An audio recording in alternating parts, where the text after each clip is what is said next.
Good afternoon friends, কেমন আছো তোমরা সকলে? আশা করছি খুব ভালো আছো এবং সুস্থ আছো। আজকে চলে এসেছি, অনেক দিন থেকেই ভাবছিলাম এই ব্লগটা নিয়ে আসবো।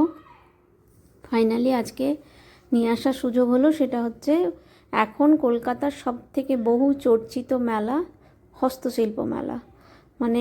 যেখানেই যাচ্ছি সেখানেই আমি এই নামটা শুনছি। ইউটিউব খুললেও প্রচুর ব্লগাররা অলরেডি ব্লগ দিয়ে দিয়েছেন, তোমরা অনেকে দেখে নিয়েছো। যদি কেউ বাকি থাকো তাদের কথা ভেবেই ব্লগটা দিচ্ছি, কারণ কালকে আমিও একবার হস্তশিল্প মেলাতে ঘুরতে গিয়েছিলাম। গত বছরও গিয়েছিলাম, সেটা তখন ইকো পার্কের কাছে হয়েছিল, ইকো পার্কের উল্টো দিকে। এবারে আমার একদম বাড়ির কাছেই হচ্ছে, সিটি স্কোয়ার গ্রাউন্ড, সেন্ট্রাল মলের একদম সামনে হচ্ছে, অ্যাক্সিস মলের উল্টো দিকে আর কি। তো ভীষণই কাছে বাড়ির, তো অনেক দিন থেকে যাব করেও যাওয়া হচ্ছিল না। মেলাটা শুরু হয়ে গেছে অনেক দিন থেকে, 18ই জানুয়ারি থেকে শুরু হয়ে গেছে, আর এখনও চলবে বেশ কিছুদিন। 9th ফেব্রুয়ারি অবধি কিন্তু এটা এখনও অবধি চলবে, 9th অবধি লাস্ট আর কি।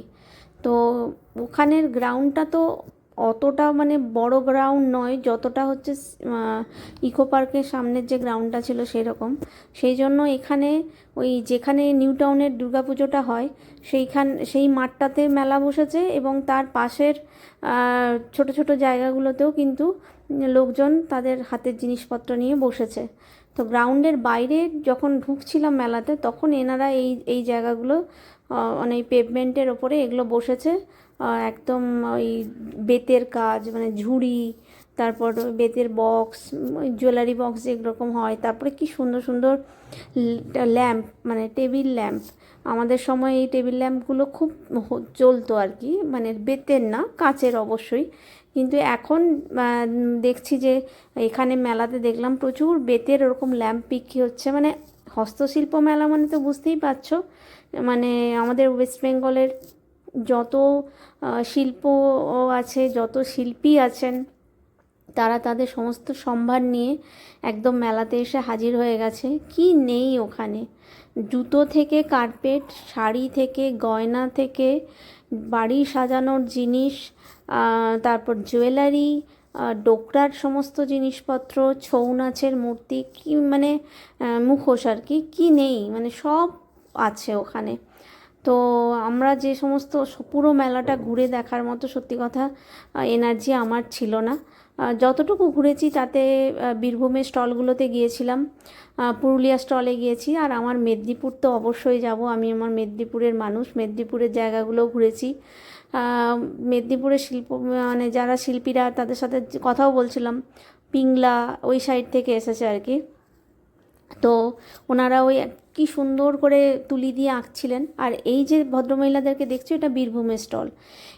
এনারা এসেছেন শান্তিনিকেতন থেকে। এইগুলো সব কাঁথা স্টিচের কাজ, তসরের ওপর কাঁথা স্টিচের কাজ করা শাড়ি বিক্রি করছিলেন।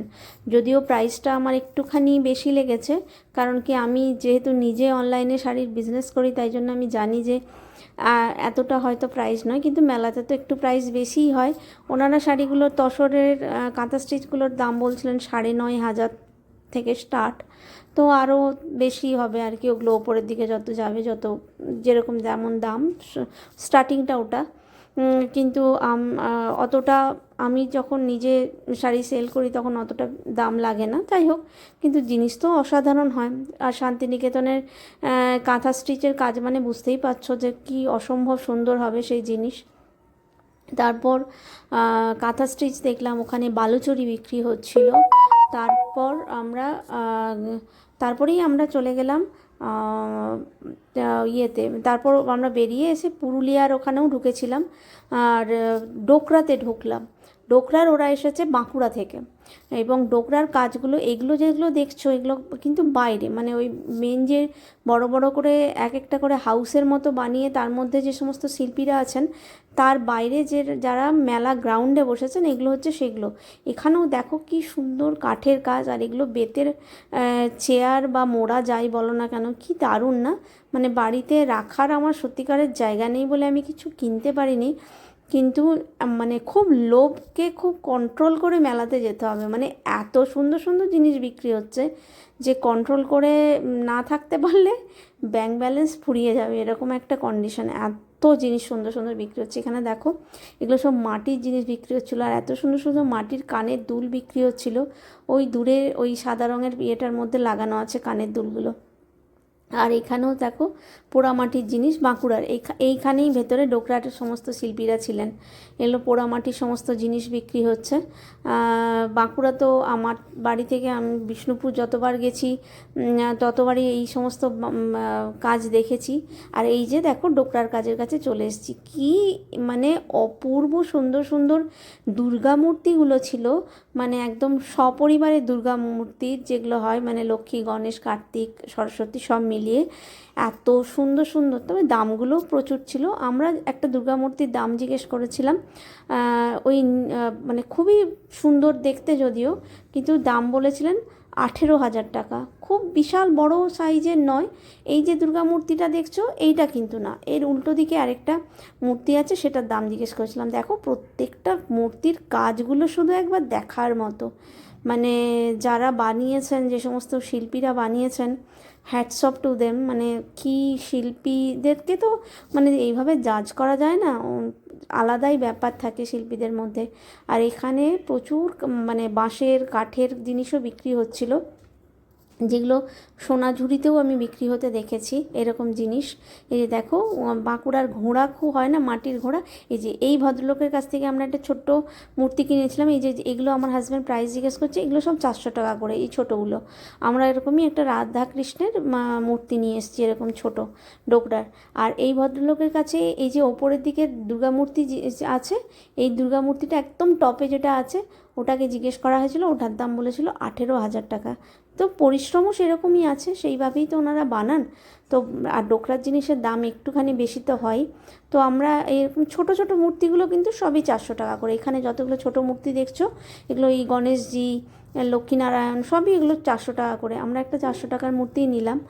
আর মানে সব জিনিস এগুলোর আমি জানি না এক্স্যাক্টলি কত কি প্রাইস হয়, আমার ডোকরা সম্বন্ধে খুব একটা আইডিয়া নেই, যে ওভার প্রাইসড কিনা বলতে পারবো না। শাড়িটা সম্পর্কে আইডিয়া ছিল তাই জন্য বলতে পারলাম। আর তবে ওই যেটি 18,000 টাকা, এই যে ওপরে একদম টপে যে মূর্তিটি দেখাচ্ছি এই মুহূর্তে ব্যানারের সামনে রাখা আছে, ওইটি 18,000 টাকা দাম বললো। ওটা আমার একটুখানি মনে হলো যেন বেশিই দাম। তো জানি না আমি, যদিও ডোকরার কীরকম রেট হয়, তো হতে পারে ওইরকমও, আইডিয়া নেই।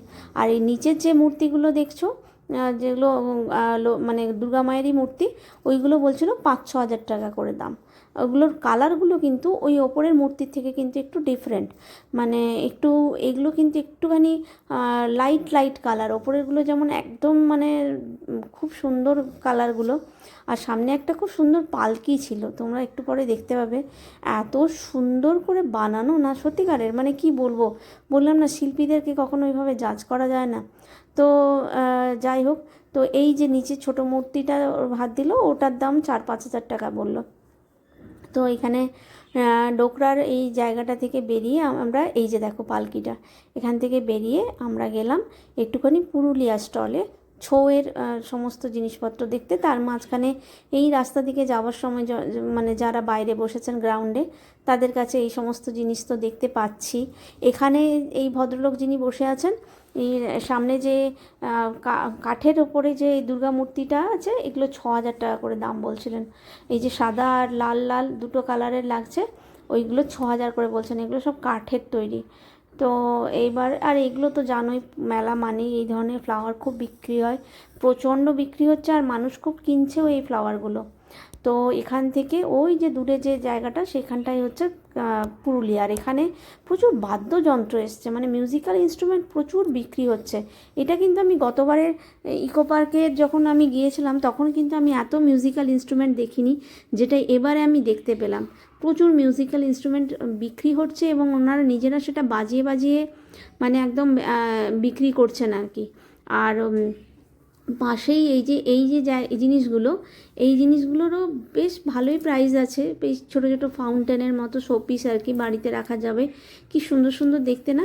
এইখানে যে এই যে কৃষ্ণের এইটা, এটা একজন মানে প্রাইস জিজ্ঞেস করছিল, আমি শুনতে পাচ্ছিলাম যে ওই 3.5 বা 4 বললো, এরকম একটা কিছু বললো, কিন্তু খুব সুন্দর দেখতে, প্রত্যেকটি খুব সুন্দর দেখতে।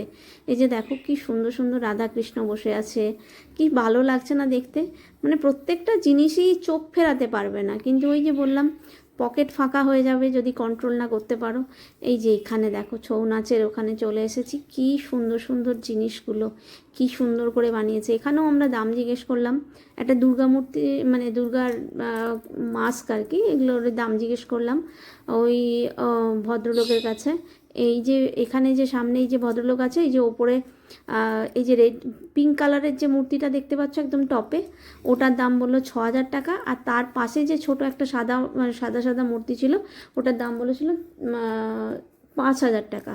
তো বললো তবে ওরা নিজেরাই বলে দিচ্ছে যে বার্গেনিং করা যাবে, মানে ওটাই ফিক্সড প্রাইস নয়, এটা ওনারা বললেন। অন্য কাউকে আমি বলতে শুনিনি, কিন্তু উনি বললেন যে হ্যাঁ আমরা দামটা বলছি, তবে এটাই ফিক্সড নয়, মানে কি নিলে এটার থেকে কম করা যাবে। তো নেওয়ার তো কোনো প্রশ্ন নেই, কারণ এত বড় মূর্তি সাজিয়ে রাখার মতো আমার বাড়িতে কোনো কর্নার নেই, তাই আমি কিছু কিনিনি, কিন্তু এখান থেকে দেখতে ভালো লাগছিলো। আর গত বছর আমি এখান থেকে একটা ছোট্ট ছৌ নাচের মূর্তি নিয়ে এসেছিলাম, সেটা আমার বাড়িতে সাজানো আছে। এই যে দুর্গা মূর্তিটা দেখছো, এই যে এই লাল মূর্তিটা, এটার দাম বলেছিল 6,000 টাকা, এবং পুরোটাই কিন্তু কাগজ দিয়ে তৈরি। আর পাশেরটা এই যে এইটা হচ্ছে 5,000 টাকা। এই তো এই লাল রঙের যে মূর্তিটা, তো দেখতেও মানে মূর্তি বারবার বলছি, বাস মাস্ক আর কি, ভীষণ সুন্দর দেখতে, ভীষণ সুন্দর, মানে বাড়িতে রাখলে বাড়ির একটা আলাদাই শোভা বৃদ্ধি পাবে আর কি। তো এই পুরুলিয়ারটাতে গিয়েছিলাম, আর তারপরে আর স্পেশালি কোনো ইয়েতে যাইনি, মানে ওই হাউসগুলোতে আর ঢুকিনি, এই গ্রাউন্ডগুলোর মধ্যেই ঘুরছিলাম। আর পশ্চিম মেদিনীপুরের যে সমস্ত এই যে শিল্পীরা এসেছেন, এরা এখানে বসে বসে কি সুন্দর ড্র করছিলেন। আমি ওদের তুলির মানে টানগুলো শুধু দেখছিলাম, যে মানে ভগবান প্রদত্ত ব্যাপার না হলে এরকম করে তুলির টানে কি এত সুন্দর সুন্দর জিনিস তৈরি করা যায় জানি না, আমার তো কোনো আইডিয়া নেই, কারণ আমার মধ্যে তো কোনো শিল্প সত্তা নেই, তাই আমি জানি না এত সুন্দর জিনিস কী করে হাতে করে বানানো যায়। কি অপূর্ব সুন্দর সুন্দর জিনিস বানিয়েছে। আর এই যে দেখো পটচিত্র, এরকম পটচিত্র আমি উড়িষ্যাতেও দেখেছি, উড়িষ্যা থেকে আমি কিনেও নিয়ে এসেছি, আমার বাড়িতে লাগানো আছে দেওয়ালে ওয়াল হ্যাঙ্গিং করে। এখানেও দেখলাম কত পটচিত্র বিক্রি হচ্ছে, এবং ওনারা বসে বসে না ওই তুলির টানে এই সমস্ত কিছু তৈরি করে করে প্রায় দেখিয়ে দিচ্ছেন যে ওনারা কি সুন্দর করে তৈরি করছেন ব্যাপারগুলো। সেটা বাঁশের কোনো মানে জিনিস বানানো হোক, বেতের জিনিস বানানো হোক, কিংবা এই যে এই মেয়েটার সাথে কথা বলছিলাম পশ্চিম মেদিনীপুরে, এই মেয়েটি ওখান থেকে এসেছে এবং কি সুন্দর করে এখানে বানাচ্ছে জিনিসটা। তো যাই হোক, সব মিলিয়ে মেলাটা তো ভীষণই সুন্দর এবং বিরাট বড়। আর ফুডের স্টল তো প্রচুর, মানে ওখানে মোয়া, একদম জয়নগরের মোয়া বলেই তো বিক্রি হচ্ছে, আশা করছি তাই হবে। তো ওখানে তো দেখলাম যে রচনা দিদির সাথে ছবি দেওয়া আছে, যে ভদ্রমহিলার মোয়ার স্টলের বাইরে, যে ওনাদেরই স্পেশাল আর কি মোয়া বিক্রি করতে এসেছেন ওনারা। তারপর প্রচুর ফুড আইটেম, মানে ফুডের জায়গায় ঢুকে শুধু ভেটকি মাছের গন্ধ পাচ্ছিলাম, কিন্তু সত্যি কথা বলতে কিচ্ছু ফুড আইটেম আমরা কিনিনি, কারণ কি আমাদের মানে বাবু নেই, শুধু শুধু ফুড আইটেম কিনে নিয়ে এসে খাওয়ার মতো মানসিকতা আমাদের নেই।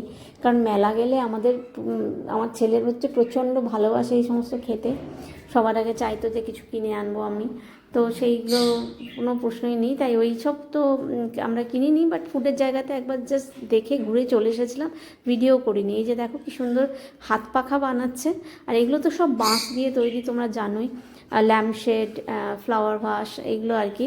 তো ভীষণ সুন্দর মেলাটা, ভীষণই সুন্দর, মানে যারা এখনও যাওনি তারা কিন্তু অতি অবশ্যই একবার নিউ টাউন গিয়ে মেলাটা দেখে আসতে পারো। এবং যেহেতু নিউ টাউনে খুব ভেতরের দিকেও নয়, একদম সেন্ট্রালের সামনে, তো যাওয়াটা খুব একটা টাফও নয়, মোটামুটি সবাই যেতে পারবে। তো 9 ফেব্রুয়ারি অবধি যদি এটা চলবে, তোমরা অবশ্যই একবার যেও, চেক করো, ভালো লাগবে। আর যদি আমার ভিডিওটা ভালো লেগে থাকে তাহলে অবশ্যই লাইক করো, কমেন্ট করো, শেয়ার করো। আর যারা এখনও চ্যানেলটাকে সাবস্ক্রাইব করোনি তারা প্লিজ চ্যানেলটাকে সাবস্ক্রাইব করে দিও। ভালো থেকো, সুস্থ থেকো, দেখা হচ্ছে আবার খুব তাড়াতাড়ি একটা নতুন ভিডিও নিয়ে। ততক্ষণের জন্য টাটা, বাই।